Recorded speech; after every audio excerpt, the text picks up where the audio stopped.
अब देखें यूपी तक लाइव 24/7। भोजपुरी एक्ट्रेस आकांक्षा दुबे की मौत का मामला गर्माता जा रहा है और ऐसे में आकांक्षा दुबे की मां लगातार कई गंभीर आरोप लगा रही हैं। इसी बीच पुलिस की कार्यप्रणाली पर सवाल खड़े करते हुए आकांक्षा दुबे की मां मधु दुबे ने कोर्ट से गुहार लगाई है कि इस पूरे मामले की जांच कोर्ट की निगरानी में हो। साथ ही मामले में इन्वेस्टिगेशन अफसर यानी कि विवेचना करने वाले पुलिस अधिकारी को भी कोर्ट के सामने अपनी केस डायरी के साथ पेश हो और वादी यानी कि मां मधु दुबे का भी बयान दर्ज किया जाए, जो अभी तक नहीं किया गया है, जिस पर कोर्ट ने संबंधित सारनाथ थाने से प्रगति आख्या तलब करते हुए सुनवाई की अगली तारीख 10 अप्रैल तय कर दी है।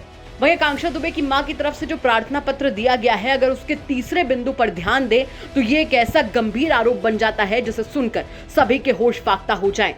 दरअसल तीसरे बिंदु में लिखा है कि समर सिंह उर्फ समरजीत सिंह द्वारा प्रार्थनी की बेटी को अपने प्रभाव में लेकर शादी का झांसा देकर शारीरिक संबंध बनाकर उसका आपत्तिजनक वीडियो बना लिया और उसी वीडियो को वायरल करने की धमकी देकर वह ब्लैकमेल करके उसको अपने दबाव व प्रभाव में लेकर उसके साथ जर खरीद गुलाम का व्यवहार करने लगा। उसके द्वारा किए गए कामों का रुपया अपने पास रख लेता था और मात्र कुछ ही रुपए खर्च के लिए देता था। जब प्रार्थनी की बेटी विरोध करती थी तो उसको मारता पीटता था और आपत्तिजनक वीडियो वायरल करने की धमकी देता था। वाकई ये काफी बड़ा गंभीर आरोप है जो कि आकांक्षा दुबे की मां की ओर से दिए गए प्रार्थना पत्र में लगाया गया है। वहीं इस बारे में आकांक्षा दुबे की मां मधु दुबे की तरफ से वकील शशांक शेखर त्रिपाठी ने बताया कि आकांक्षा दुबे की मां को पहले ही दिन से वाराणसी के सारनाथ थाने की पुलिस पर विश्वास नहीं था। वो थाने में हत्या सहित अन्य धाराओं में मुकदमा दर्ज कराने गई थी, लेकिन थानेदार और अन्य थाने के पुलिस कर्मियों ने आत्महत्या के मामले में मुकदमा लिख दिया।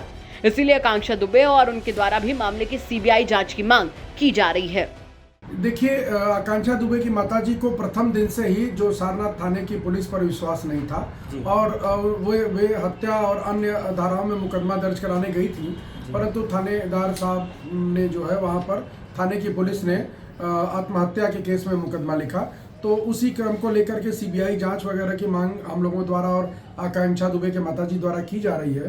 तो आज माननीय न्यायालय एसीजेएम 7th की अदालत में हम लोगों ने एक प्रार्थना पत्र दाखिल किया है आकांक्षा दुबे की माताजी की तरफ से कि इस मामले की का पर्यवेक्षण माननीय न्यायालय करे और इस मामले में जो भी साक्ष्य विवेचक के पास है उसकी केस डायरी माननीय न्यायालय तलब करे और तलब करके जो मुख्य बातें हैं, जो वादिनी का बयान है, उन सबको दर्ज करके धारा 306 के मुकदमे को तरमीम करे और 302 में और अन्य धाराएं जो प्रार्थना पत्र में है उनको बढ़ाए ताकि आकांक्षा दुबे को न्याय मिल सके।